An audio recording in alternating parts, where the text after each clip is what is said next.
তো আজকে আমরা পড়ব অতীত পাখি, সরলদের লেখা।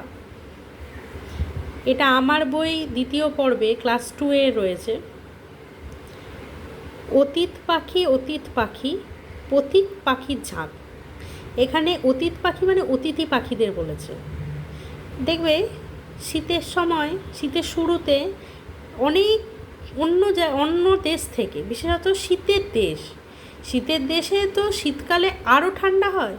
তো সেই সময় সেই অতিরিক্ত ঠান্ডার থেকে বাঁচতে অনেক নতুন ধরনের পাখি, যেগুলোকে আমরা পরিযায়ী পাখি বলি, তারা শীতের শুরুতে আসে, বড় বড় যে ঝিলগুলোতে থাকে আশ্রয় নেয়, আবার শীতের শেষে চলে যায়। সেই সব পাখিদের কথাই বলেছে অতীত পাখি বলে। তাহলে তাদেরকেই বলছে পথিক পাখির ঝাঁক। পথিক মানে কিছুক্ষণ, দেখবে পথিক যারা মানে অনেক পথ হাঁটে, কিছুক্ষণ বিশ্রাম নিয়ে কিছু কিছু জায়গায় থেকে বিশ্রাম নিয়ে তারা যায়, তেমনি পথিক পাখির ঝাঁকে ঝাঁকে আসে। এরকম পাখিরা একা আসে না, দল বেঁধে আসে। দূর থেকে ওই আসছে উড়ে হাজার হাজার লাখ। তাহলে তারা সংখ্যায় একটা দুটো আসে না, হাজার হাজার বা লাখ লাখ পাখি উড়ে আসে। হারায় না পথ অতীত পাখি, এ পথ তাদের চেনা নাকি। বলছে প্রতি বছর আসছে, মানে তারা কি পথও হারায় না, কিন্তু দেখবে এরা প্রতি বছরই আসে, আবার শীতের শেষে চলে যায়। তাহলে এরা পথ হারাতে পারছে না, মানে প্রতি বছর এসে এসে রাস্তা তাদের চেনা হয়ে গেছে।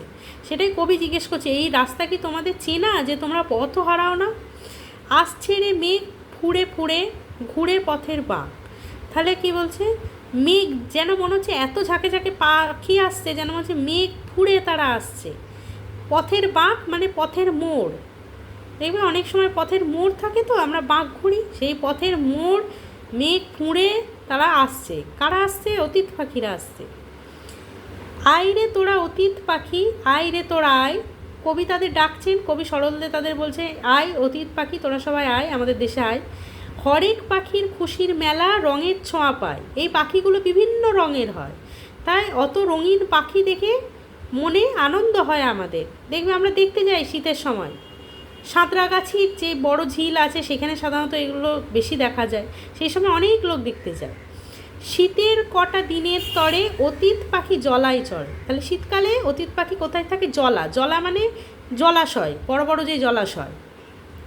শীতের শেষে হিমের দেশে আবার ফিরে যায়। শীত শেষ হতেই হিমের দেশ মানে ঠান্ডার দেশ, তারা যে ঠান্ডার দেশ থেকে আসে, সেই ঠান্ডার দেশে তারা আবার ফিরে যায়। এবার এখানে কিছু শব্দার্থ আছে, যেমন বলছে অতীত পাখি হচ্ছে অতীত পাখি বা পরিযায়ী পাখি, এদেরকে বলছি অতীত পাখি, মানে অন্য দেশ থেকে আসে, কিছু দিনের জন্য আবার ফিরে যায়। ঝাঁক মানে দল, বাঁক মানে মোড়, তরে মানে জন্য। তরে কথাটা কবিতায় সুন্দর লাগে, এই জন্য ব্যবহার করে। চরে মানে বিচরণ করে। হিম মানে বরফ।